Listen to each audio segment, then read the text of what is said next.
Hi friends, మా గేదెల కడ ఫ్రెండ్స్ చూడండి ఎలా ఉందో. సాయంత్రం పూట అన్నమాట. 5:30 వేగాన 5:30 చాలా పడుతుంది కదా, చాలా పడుతుంది.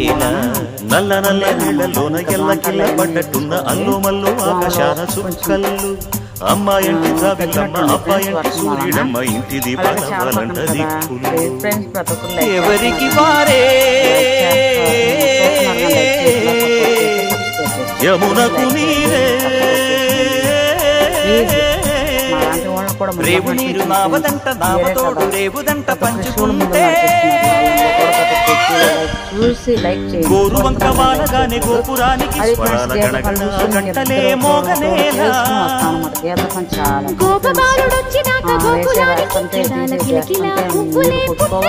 పెట్టాలి, పెడగాలి, తీయాలి. మా ఆయన మేల పోసుకొచ్చారు. బాయ్ మళ్ళీ